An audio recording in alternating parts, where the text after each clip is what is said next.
Sebuah rumah ini ludes terbakar di Jalan Bojana Tirta Pisangan Timur, Kelurahan Pulau Gadung, Jakarta Timur, Senin malam.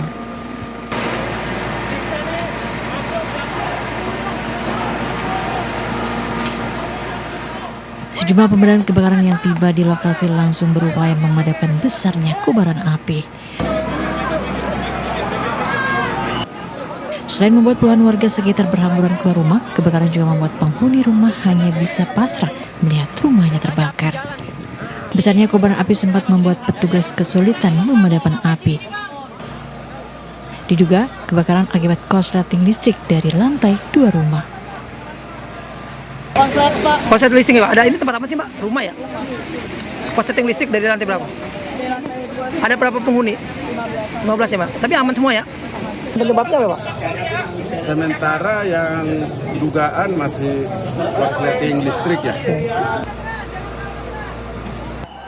Kebakaran berhasil dipadamkan 1 jam kemudian setelah 18 unit mobil pemadam kebakaran diterjunkan. Di Jakarta, Rio Manik, iNews melaporkan. Penetapan tersangka kepada pemohon berdasarkan surat ketetapan nomor S/90/5 Romawi /Res 124/2024 Diskreskrimum tanggal 21 Mei 2004 atas nama Peggy Setiawan beserta surat yang berkaitan lainnya dinyatakan tidak sah dan batal demi hukum. Hakim Tunggal Eman Sulaiman mengabulkan gugatan pra-peradilan yang diajukan Peggy Setiawan. Status tersangka yang ditetapkan Polda Jabar terhadap Peggy Setiawan dinyatakan tidak sah dan batal demi hukum. Putusan tersebut dibacakan dalam sidang gugatan pra-peradilan di Pengadilan Negeri Bandung, Jawa Barat. Tangis haru keluarga pecah menyambut putusan hakim. Perjuangan mencari keadilan untuk Peggy Setiawan tuntas sudah. Jadi bagaimana Pak? Terima kasih banget sebagai orang tua setelah Peggy bebas. Terima kasih banget pada wartawan-wartawan, pada semua rakyat Indonesia telah mendukung Peggy Setiawan yang dari awal sampai akhir. Peggy Setiawan orang baik, orang tidak bersalah. Amin ya rabbal alamin. Telah dikabulkan itunya.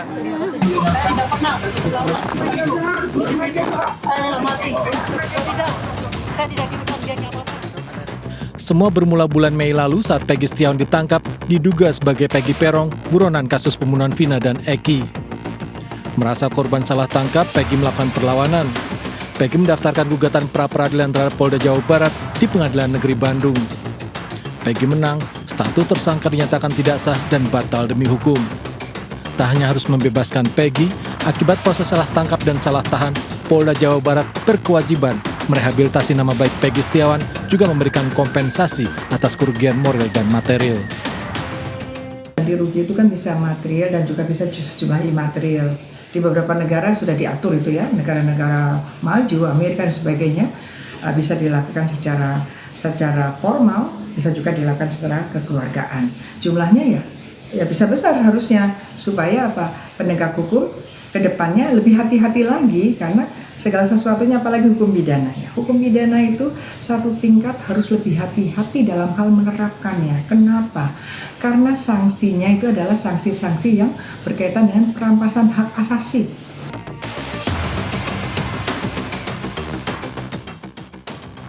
Tim Liputan iNews melaporkan. Pemirsa, selebgram yang juga caleg gagal ditangkap polisi atas dugaan penyalahgunaan narkoba jenis ekstasi. Selebgram berinisial SA ditangkap di sebuah kamar apartemen mewah di kawasan Rasuna Said, Jakarta Selatan.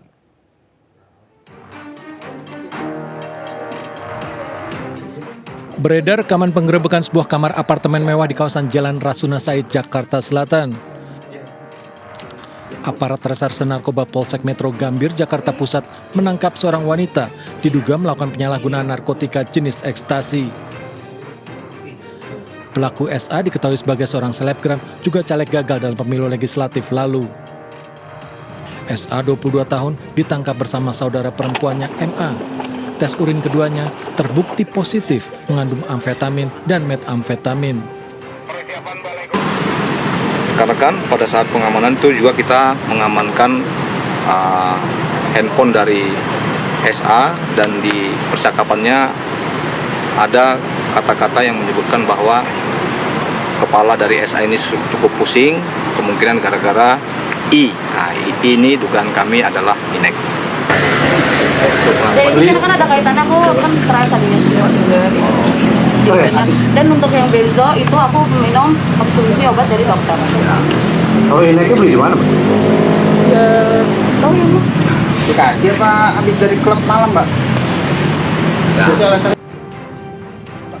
SA merupakan caleg DPRD Kota Tangerang untuk daerah pemilihan 4. Dari penggeledahan, polisi mendapati 1 klip bekas kemasan pil ekstasi.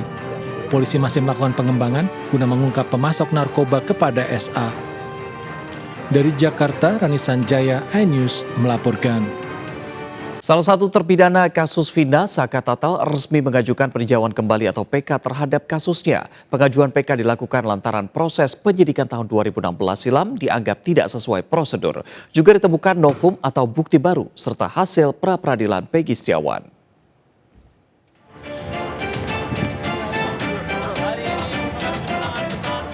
Mantan terpidana kasus pembunuhan Vina dan Eki, Saka Tatal, mendaftarkan pengajuan peninjauan kembali atau PK di Pengadilan Negeri Cirebon Senin siang. Saka didampingi tim kuasa hukum mengajukan bukti-bukti baru atau novum, juga keputusan sidang pra-peradilan Peggy Setiawan. Terungkap sebenarnya tuh memang sangat terang, nggak seperti dulu gelap. Gelap gulita ya. Maka ada titik terang ya. Ketika waktu itu dikasih lihat oleh penyidik fotonya Peggy bagaimana? Itu beda, Pak. Beda. Tetap beda. Tetap ya. Berarti itu bukan Peggy ya? Rasanya Saka ketika mendengar informasi Peggy bebas ini. Ya ketika ngedengar Peggy bebas, alhamdulillah sangat senang. Karena dia aja tuh peristiwanya aja tuh gimana nggak jelas.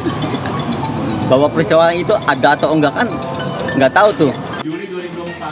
Tim kuasa hukum menyatakan novum tersebut telah dikantongi sejak lama. Namun peninjauan kembali atau PK baru dilakukan karena kondisinya selama ini tidak memungkinkan. Jadi novum itu memang sudah saya simpan sejak lama. Sekarang dengan bergabungnya Mas Krishna sama Mas Farhad, saya yakin novum yang sudah saya simpan itu bisa terbuka secara keseluruhan. 2016-2017 saya tidak bisa mengemukakan itu. Tim kuasa hukum juga meminta Ibtu Rudiana didatangkan sebagai saksi dalam sidang PK. Pengajuan PK diharapkan dapat mengungkap misteri kematian Vina dan Eki sekaligus memberi rasa keadilan bagi korban dan pihak-pihak yang tidak bersalah. Dari Cirebon, Jawa Barat, Miftahudin melaporkan. Peggy Setiawan yang sempat ditahan setelah menjadi tersangka kasus kematian Vina dan Eki akhirnya bisa kembali menghirup udara bebas. Peggy Setiawan bebas usai Hakim Tunggal PN Bandung mengabulkan seluruh pra-peradilan tim kuasa hukum Peggy.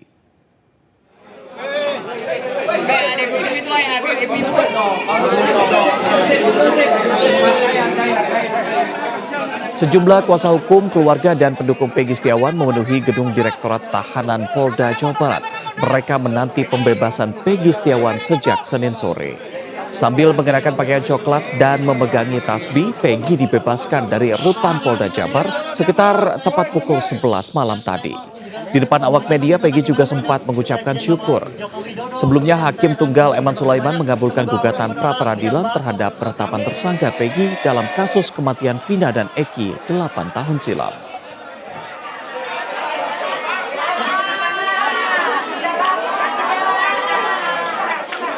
Usai dibebaskan, Peggy Setiawan menyampaikan terima kasih kepada seluruh masyarakat Indonesia. Peggy juga sempat memberi pengakuan terkait perlakuan tim penyidik terhadap dirinya selama menjadi tahanan di Polda Jabar.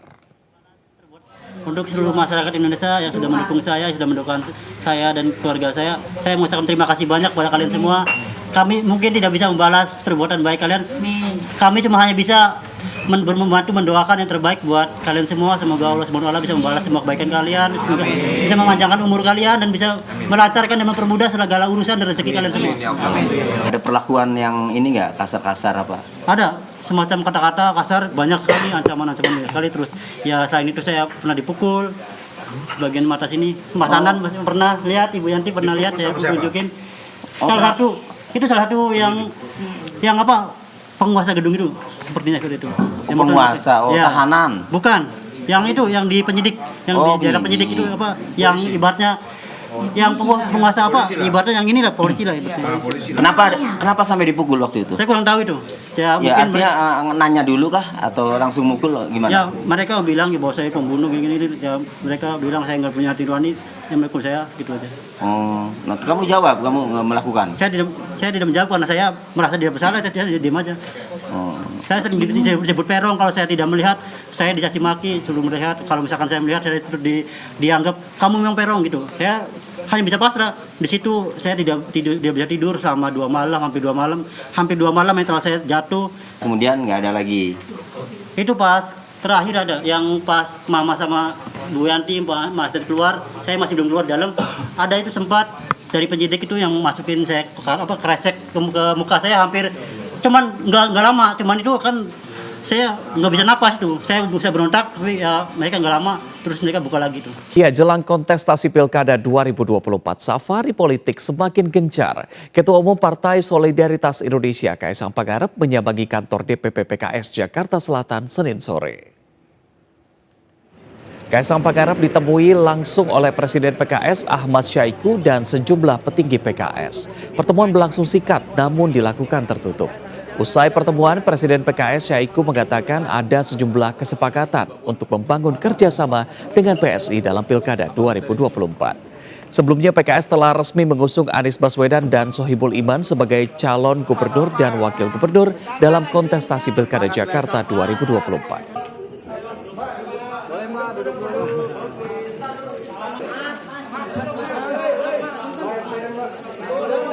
Lanjutan Liga Futsal Profesional 2024 kembali digelar di Gor Nambo, Kota Tangerang, Banten.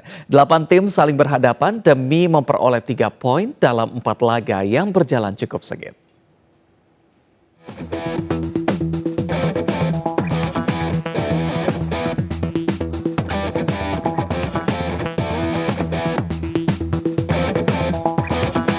Bintang Timur Surabaya melawan Pendekar United tampil pada laga perdana lanjutan Liga Futsal Profesional 2024 di Gor Nambo, Kota Tangerang, Banten.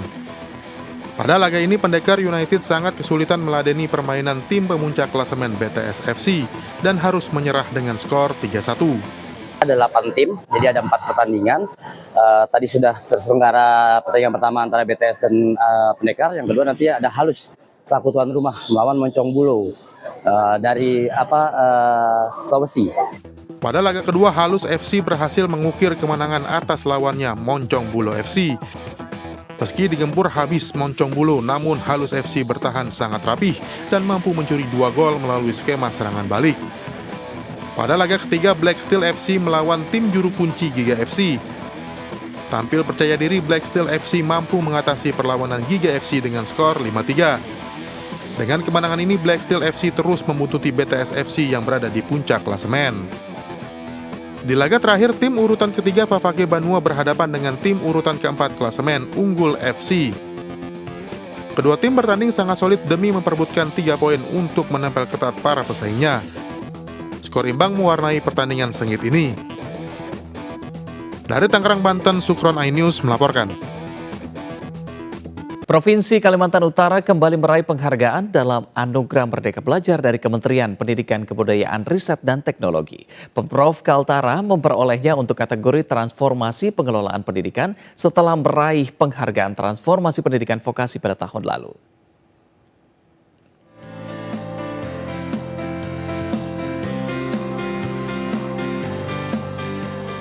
Provinsi Kalimantan Utara untuk kedua kalinya meraih penghargaan dalam Anugerah Merdeka Belajar tahun 2024 dari Kementerian Pendidikan Kebudayaan Riset dan Teknologi 5 Juli kemarin untuk kategori transformasi pengelolaan pendidikan.